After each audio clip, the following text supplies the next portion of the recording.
Normal अपन cell भी discussion कर रहे थे। सेल का जो सेंट्रल पोर्शन होता है that is also known as a nucleus.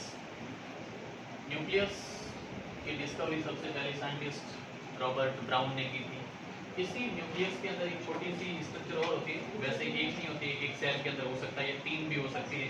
और इस न्यूक्लियस के अंदर जो छोटी स्ट्रक्चर होती है that is also known as a nucleolus. और इसकी डिस्कवरी सबसे पहले फोंटाना साइंटिस्ट जिन्होंने न्यूक्लियोलस की स्ट्रक्चर की थी, या फिर इसको केंद्रिका के नाम से भी बोला जाता है। इसी न्यूक्लियर के बेसिस पे सेल को 2 टाइप में डिवाइड किया जाता है। एक होती है प्रोकैरियोटिक सेल और दूसरी होती है यूकैरियोटिक सेल।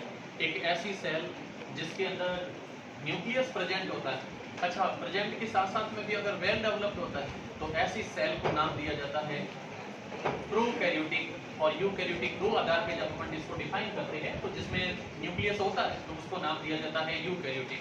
जिसमें न्यूक्लियस बहुत ही अनडेवलप्ड है, मतलब ज़्यादा विकसित भी नहीं है, तो उसको नाम दिया जाता है प्रोकैरियोटिक। तो ये तो नॉर्मल इसका बेसिक स्ट्रक्चर होता है और इसी बेसिस पर इसको 2 टाइप में डिवाइड करते हैं। एक होता है प्रोकैरियोटिक और दूसरा होता है यूकैरियोटिक। प्रोकैरियोटिक में प्रो का मीन होता है प्रीमिटिव, यानी कि एक ऐसी सेल जिसके अंदर न्यूक्लियस ज़्यादा डेवलप नहीं है, बहुत ही पुराने टाइप का है और अंदर ज़्यादा डेवलप्ड भी नहीं है, तो ऐसी सेल को नाम दिया जाता है प्रोकैरियोटिक। अगर कोई सेल जिसके अंदर न्यूक्लियस बहुत ज़्यादा वेल सेटल्ड है, वेल डेवलप्ड है, वेल सेटल्ड या वेल डेवलप्ड है, तो ऐसी सेल को नाम दिया जाता है यूकैरियोटिक। अच्छा, एक चीज़ और आप लोगों के लिए स्पेशल है कि बॉडी के अंदर ब्लड सेल पाई जाती है जिसका नाम है आरबीसी। और आरबीसी अपनी बॉडी की एक ऐसी सेल है जिसमें न्यूक्लियस होता ही नहीं। बहुत स्पेशल पॉइंट है, आप लोगों को याद करना पड़ेगा।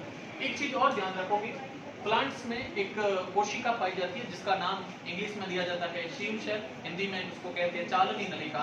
और उस शीव सेल के अंदर, चालनी नलिकाओं के अंदर भी न्यूक्लियस नहीं होता है, न्यूक्लियस होता ही नहीं है। कई बार पूछा जाता है write the name of cell which have nucleus present, तो अपनी बॉडी के अंदर आरबीसी कोशिका पाई जाती है। इसी न्यूक्लियस के अंदर जेनेटिक मटेरियल पाया जाता है chromosome, which was first of all discovered by Strasburger in 1875। और इस क्रोमोसोम का नोमेनक्लेचर 1888 के अंदर साइंटिस्ट वोल्टेयर ने किया था। अच्छा, फुल फॉर्म ऑफ इसी के अंदर पूछते हैं तो डीएनए, और डीएनए की फुल फॉर्म होती है डीऑक्सी राइबोज न्यूक्लिक एसिड। और ये बॉडी के अंदर एक जेनेटिक मटेरियल्स के रूप में भी कार्य करता है। तो ये छोटा सा पोर्शन था जिसमें अपन न्यूक्लियस के बारे में डिस्कशन कर रहे थे।